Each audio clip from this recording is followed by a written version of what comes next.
The cold steel of the suppressed pistol pressed against the back of my former boss's neck, and for the first time in 3 years, Mr. Sterling wasn't the one giving orders.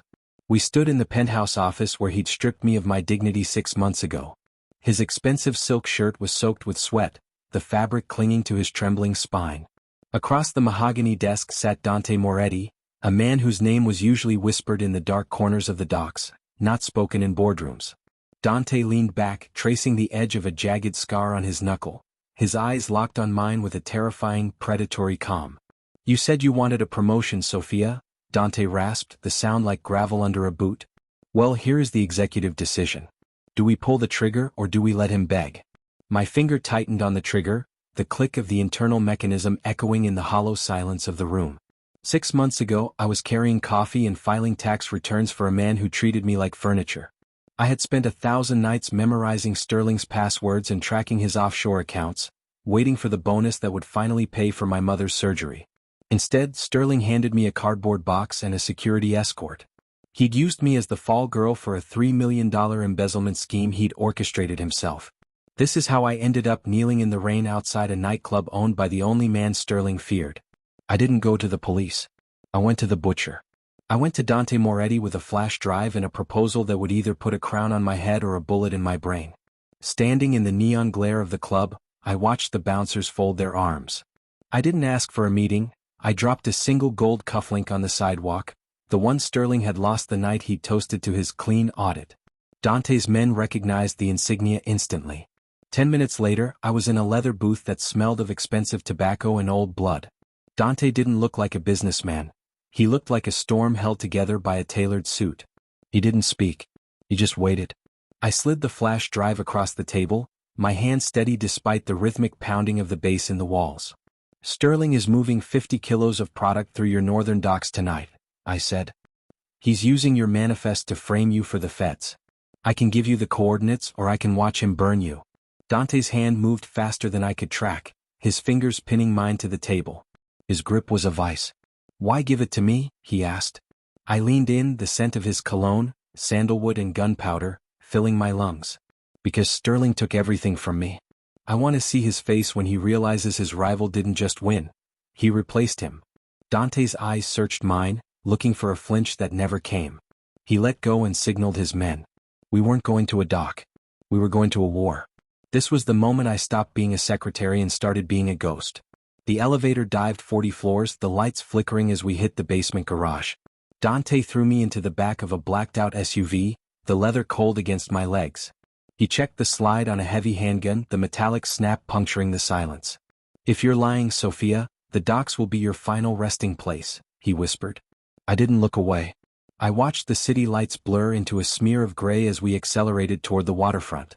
We arrived as the first shipping container was being hoisted. Sterling's men were there, but they weren't wearing suits. They were wearing tactical gear and holding rifles. This wasn't a business transaction. It was an execution. Dante kicked the door open before the SUV fully stopped. Gunfire ripped through the air, the sound of lead chewing through metal and wood. I stayed low, my cheek pressed against the cold floor of the car, watching through the cracked window as Dante moved like a shadow. He didn't hide. He hunted. He caught the lead foreman by the throat, slamming him against a crate of stolen electronics. "Where is Sterling?" Dante roared. The man pointed toward the office overlooking the pier. I felt a surge of adrenaline hit my throat. I didn't wait for Dante's permission. I grabbed a dropped pistol from the asphalt, the weight of it pulling at my wrist, and began to run toward the stairs. I reached the office door just as Sterling was stuffing a briefcase with stacks of $100 bills. He looked up, his eyes bulging as he recognized the girl he'd fired. He reached for his desk drawer, but I kicked the door shut, the bang echoing like a cannon. "The passwords have been changed, Mr. Sterling," I said, my voice as cold as the rain outside. "And your bank accounts are currently being drained into an account you can't touch." He stumbled back, his hands shaking so hard the money fluttered to the floor like dying birds. That's when Dante walked in, his suit splattered with red, looking at Sterling as if he were a bug on his shoe. "If you believe Sophia deserves to take back every cent that Sterling stole from her, hit the like button so her story reaches those who fight back."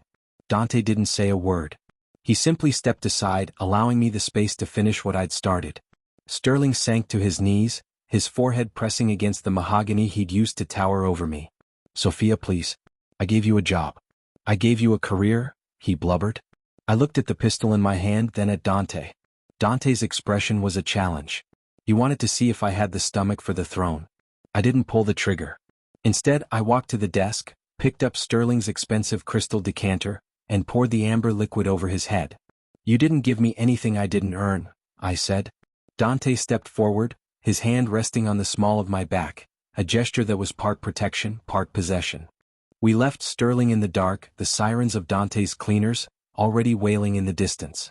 Back in the SUV, the air was thick with the scent of ozone and the heavy reality of what I had become. Dante didn't look at the road. He looked at me. He reached out, his thumb grazing the line of my jaw where a piece of flying glass had nicked the skin.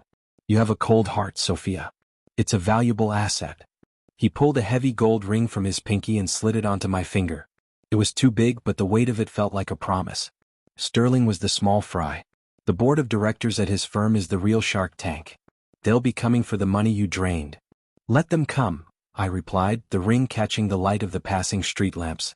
We drove into the heart of the city, not to a safe house, but to the most expensive hotel in the district.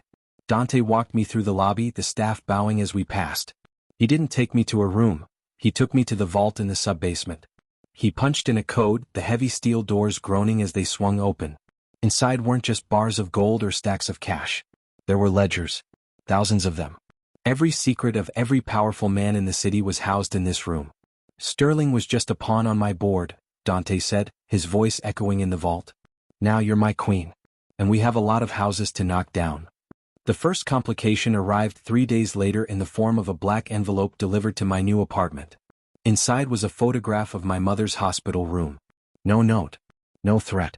Just the image. My breath hitched, the air in the room suddenly feeling like it had been replaced with ice.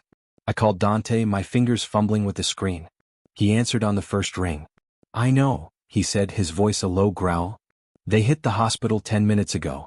My men are there, but the board has hired a contractor. A man named the architect. He doesn't leave witnesses. I looked at the gold ring on my finger, the metal suddenly feeling like a shackle. I met Dante in a parking garage under the hospital. He was wearing tactical gear, his face a mask of cold fury. He handed me a vest and a compact submachine gun. This is where the business ends and the blood begins, he said. We moved through the service tunnels, the smell of bleach and rot filling my nose. We reached the 5th floor, the oncology ward. The lights were flickering, the rhythmic beep of monitors the only sound in the hallway. We found the first guard outside my mother's room, his throat opened with surgical precision. Dante signaled for me to stay back, but I pushed past him. Inside the room was empty. The bed was stripped, the oxygen mask dangling like a ghost. I felt a scream building in my throat, but I forced it back, my eyes searching the floor. A trail of wet footprints led toward the roof access. Dante and I hit the stairs, our boots echoing on the metal. We burst onto the roof, the wind whipping my hair into my eyes. My mother was there, strapped into a wheelchair at the very edge of the ledge. Standing behind her was a man in a gray suit, his face entirely forgettable. The architect. He held a detonator in one hand and a scalpel in the other. Dante, the man sighed as if we were late for a dinner party. The board is very unhappy about their offshore accounts. Dante didn't raise his gun. He stepped into the light, his hands open. The girl has the codes, not me. Let the old woman go, and Sophia will return the 3 million. The architect looked at me, a thin, oily smile spreading across his face. 3 million? No. They want the vault ledgers. The secrets of the city for the life of one sick woman.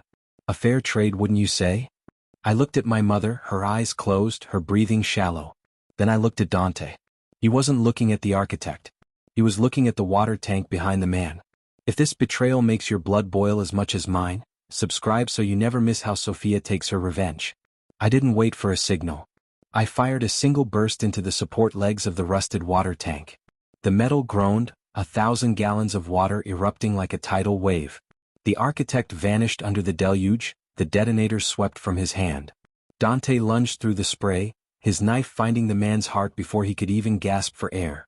I ran to the wheelchair, my hands trembling as I unbuckled the straps, pulling my mother into my arms. She was cold, but her heart was still beating. Dante stood over the architect's body, the rain and water washing the red from his hands.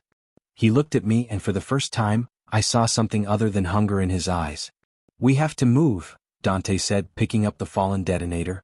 The board will have a fallback plan. We didn't go back to the hotel. We went to the docks, the same place where Sterling's empire had crumbled.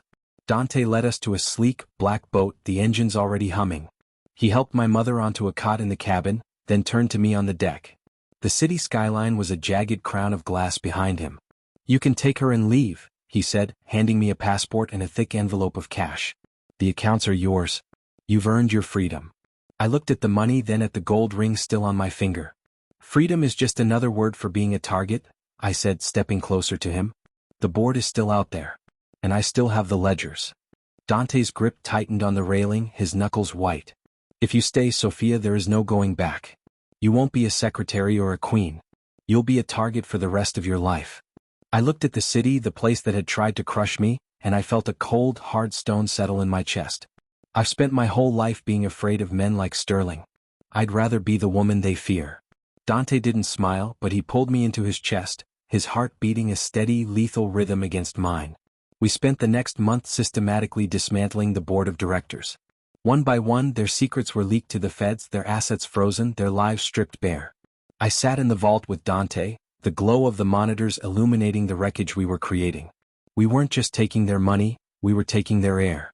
Sterling was the last. He'd been hiding in a motel on the edge of the state line. We found him sitting on a stained mattress, a half-empty bottle of cheap scotch in his hand. He didn't even look up when Dante kicked the door in. I walked to him, the gold ring glinting in the dim light. I didn't say a word. I just placed a single cardboard box on the bed next to him. Inside were his tax returns, the ones he'd tried to frame me with.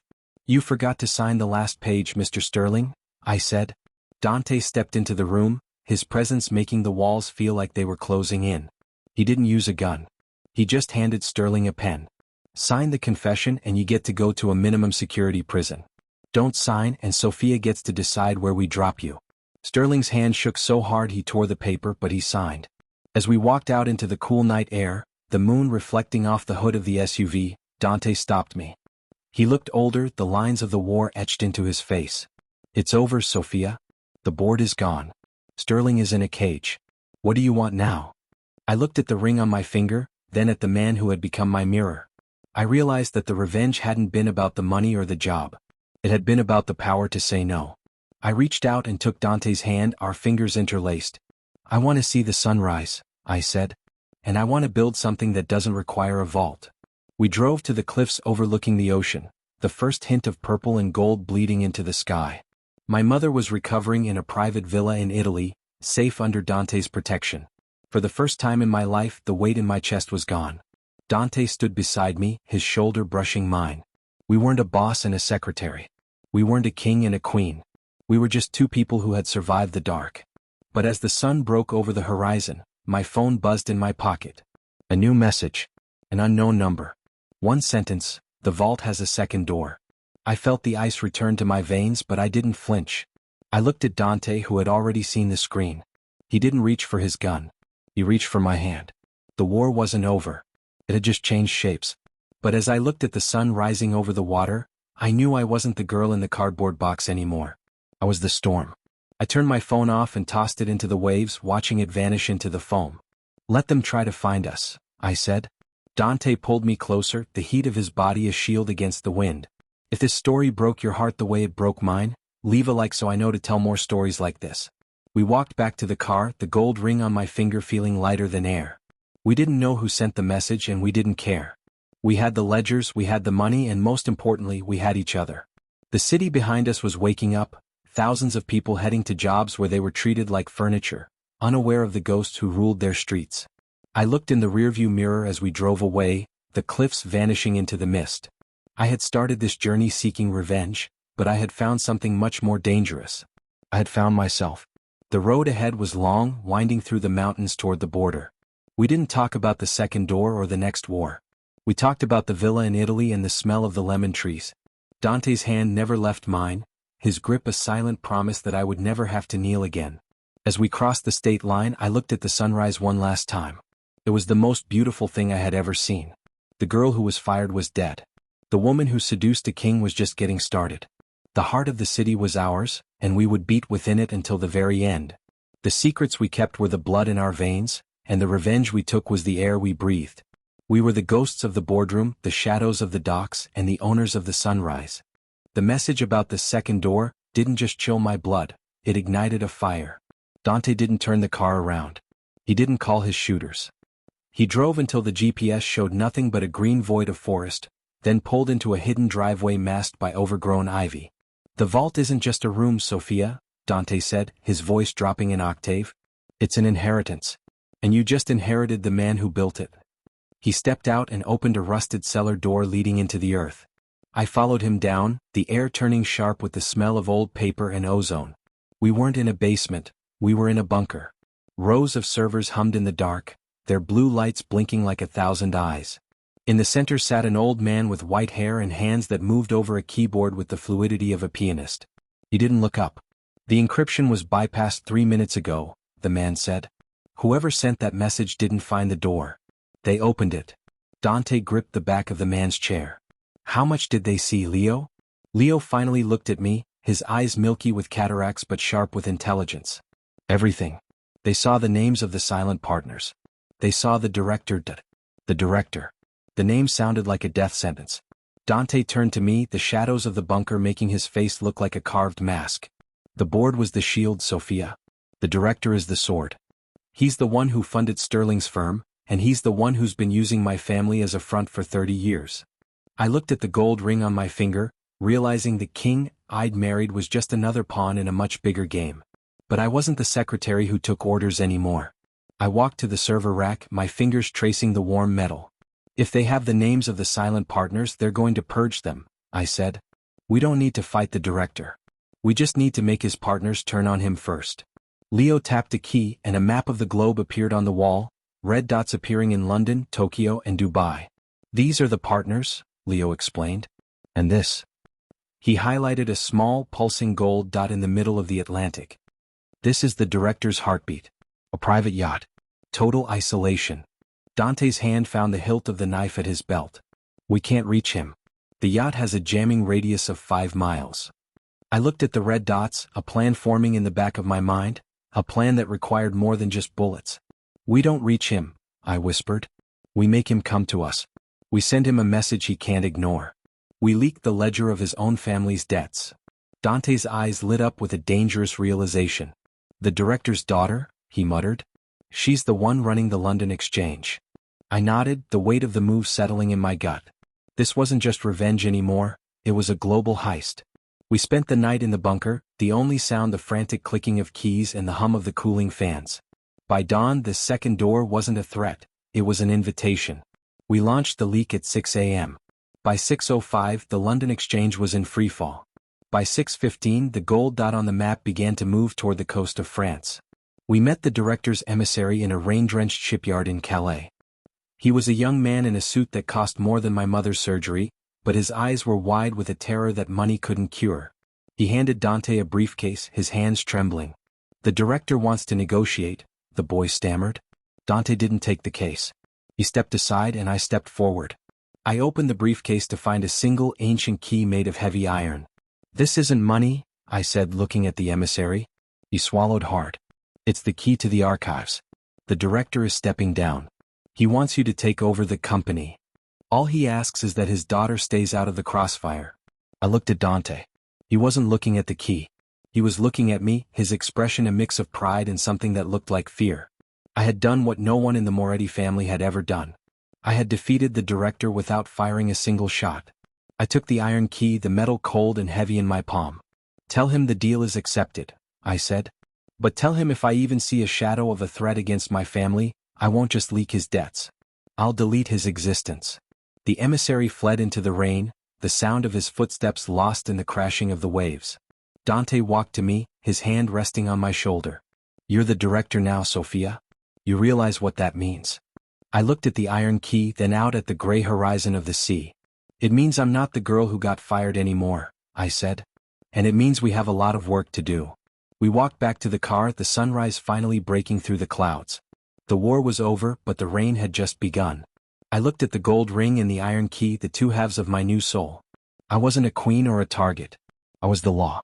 If you think Sophia proved that the smartest person in the room is always the most dangerous, hit the like button so her story reaches those who value a strategic victory. As we drove away from the shipyard, Dante turned on the radio. The news was already reporting a record-breaking market correction in London. I leaned my head against the window, watching the French countryside blur past. My mother was safe, my enemies were broken, and the man I loved was at my side. But as I closed my eyes, I felt the iron key in my pocket, a constant reminder of the power I now held. The second door was open, and I was the only one with the key. The iron key felt like a frozen weight against my thigh as we pulled up to a secluded chateau in the French Alps. This wasn't a home, it was a fortress of glass and limestone, perched on a cliff that overlooked nothing but clouds and silence. This was the archive, the physical heart of the director's empire. As the car came to a halt, 12 men in tactical gear stepped out of the tree line, their weapons lowered but their eyes scanning Dante as if he were a trespassing stray. I stepped out first, the iron key held high in the moonlight. The lead guard paused, his gaze shifting from the ancient metal to my eyes. He didn't speak. He simply stepped aside and opened the massive reinforced doors. Inside, the silence was absolute. The foyer was a cathedral of marble, but the walls weren't decorated with art. They were lined with thousands of small numbered brass boxes. "The silent partners," Dante whispered, his hand hovering near his holster. "Each box contains enough blackmail to topple a government." At the end of the hall, 5 figures sat around a circular table. These were the ghosts I had summoned: the London broker, the Tokyo shipbuilder, the Dubai oil magnate, and 2 others whose faces were obscured by the dim lighting. They didn't stand when I approached. The air was thick with the scent of expensive ozone and the static of mutual distrust. "You're the secretary," the London broker sneered, flicking ash onto the pristine floor. "The one who thinks a few leaked bank codes makes her the director." I didn't sit. I walked to the center of the table and placed the iron key on the marble surface with a heavy clack. "I'm the woman who turned your billion-dollar exchange into a digital graveyard in 15 minutes, I said, my voice barely above a whisper. "And I'm the only person in this room who hasn't been arrested yet. If you want to keep it that way, you'll stop talking about my resume and start talking about your loyalty." The oil magnate leaned forward, his rings glinting. "The director provided us with stability. What do you provide, Sophia?" I looked at Dante, who remained a shadow at the door, a silent reminder of the violence that backed my words. "I provide a choice," I replied. I pulled a small tablet from my suit jacket and swiped a file onto the table's central screen. A list of names appeared, their secret offshore accounts, the ones the director had used to keep them on a leash. "I've already deleted the director's backdoors. Those accounts are now invisible to everyone but me. Support me and you keep your wealth.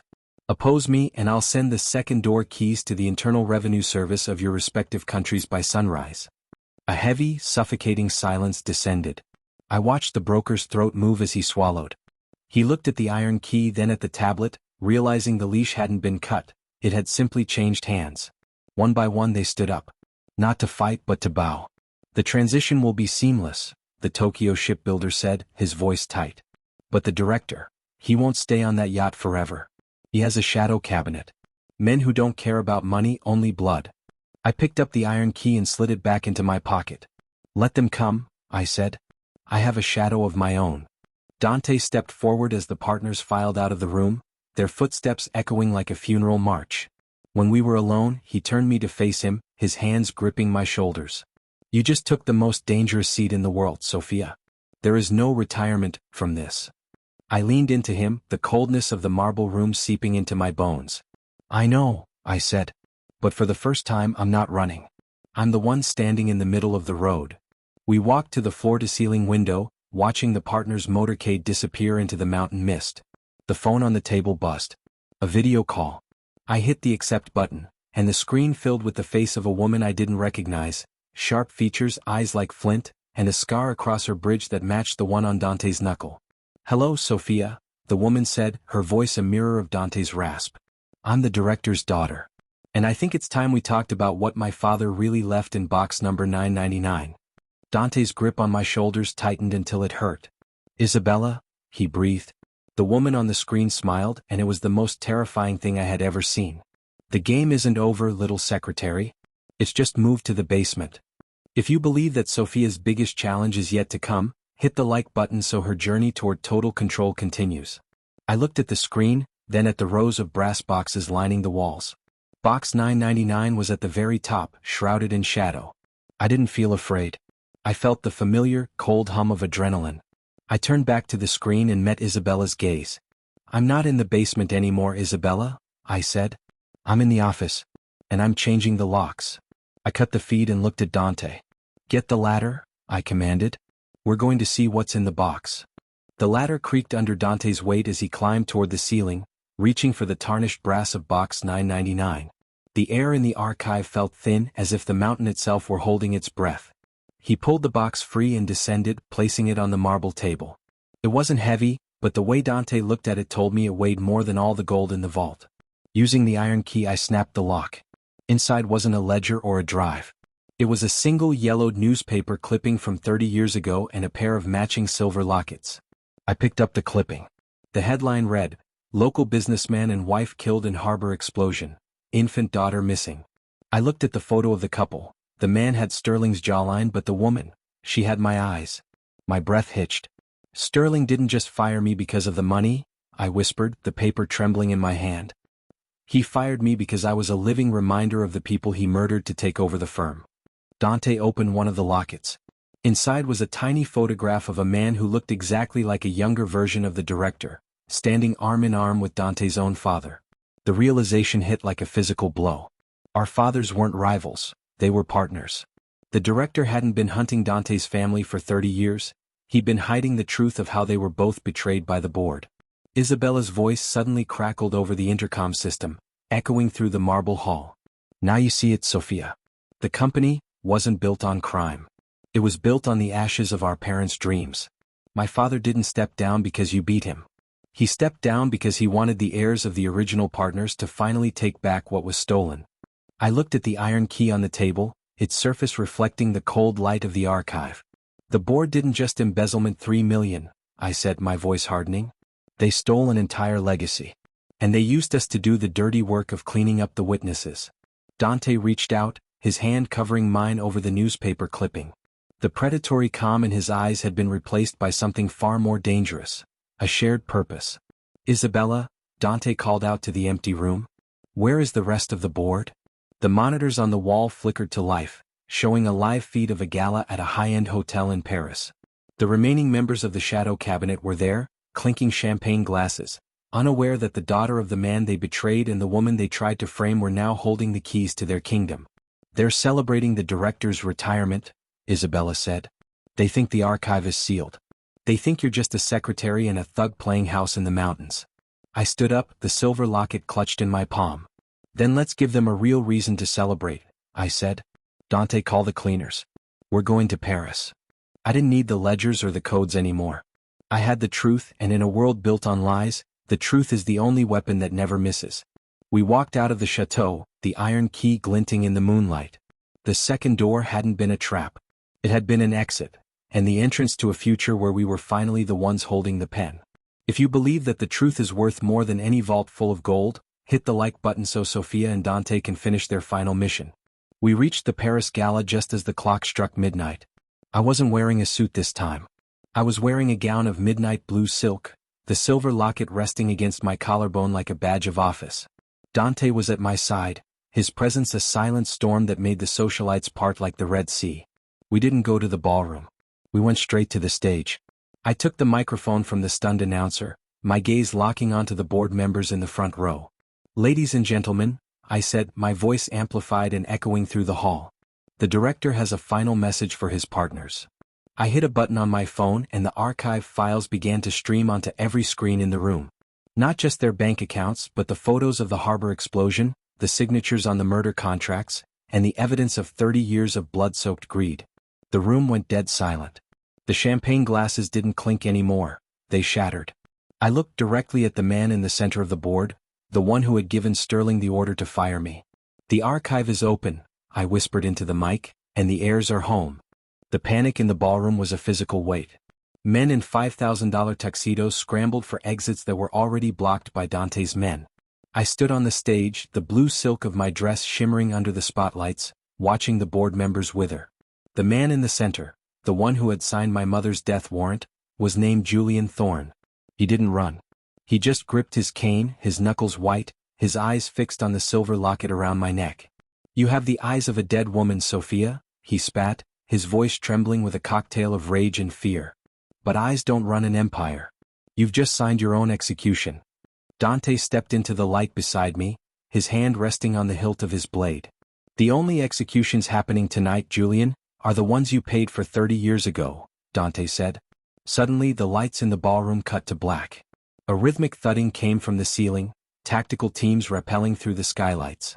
Thorne had a shadow cabinet of his own, and they weren't interested in secrets. They were interested in silence. Gunfire erupted, the flashes illuminating the room in jagged strobes of light.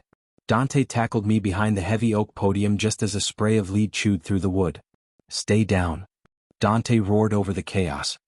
He didn't look back. He vaulted over the podium, moving into the smoke with a lethal grace. I crawled toward the sound system's control board, my fingers finding the override switch I'd memorized from the archive's blueprints. I didn't need a gun. I needed the world to watch. I slammed the switch, and the ballroom's high-frequency security speakers emitted a deafening, bone-shaking screech. The tactical team stumbled, clutching their helmets. Thorne tried to use the distraction to slip through a side door, but I was faster. I lunged from the shadows, grabbing his cane and tripping him onto the polished marble. Thorne looked up at me, his face a mask of pathetic desperation. "I can give you everything, Sophia. The Swiss accounts, the shipping lanes, all of it." I knelt beside him, the cold iron key in my hand. I pressed the jagged edge of the key against his throat, not to cut, but to remind him of the weight of the archive. "I already have everything, Julian," I whispered. "I have the truth. And the truth says you're a footnote." Dante emerged from the smoke, his face splattered with red, looking like the god of war. He stood over Thorne, his shadow swallowing the old man. "The police are 5 minutes out, Sophia. We have to go." I stood up, leaving Thorne trembling on the floor. We didn't take the briefcase or the money. We walked through the back service entrance, the cool night air of Paris hitting our faces like a benediction. Isabella was waiting in a black motorcycle at the curb. She didn't say a word, she just tossed me a small, encrypted drive, the master key to the global network. "The company is dead," she said, her voice a low rasp. "But the legacy, that's up to you now." She revved the engine and vanished into the darkness of the city. Dante and I walked toward the Seine, the lights of the Eiffel Tower reflecting in the water like a dream. I took the silver locket from my neck and looked at the photo of my parents one last time. Then, with a flick of my wrist, I tossed it into the river. The past was settled. The debt was paid. I turned to Dante, his hand finding mine in the dark. "What now?" he asked, the first hint of a smile touching his lips. I looked at the encrypted drive in my hand, then at the horizon where the sun was beginning to peek through the Parisian fog. "Now," I said, "we build a world where secretaries don't have to become monsters to be heard." If you believe that Sophia and Dante finally found the peace they fought for, hit the like button so their story can stand as a testament to the power of the truth. We walked across the bridge, two shadows merging into one as the city woke up. The boss who fired me was in a cell. The rival, who seduced me, was my partner. And the girl who had nothing was now the woman who held the world's secrets. I didn't feel like a queen. I felt like Sophia. And for the first time in my life that was more than enough. The second door was closed and I was finally home.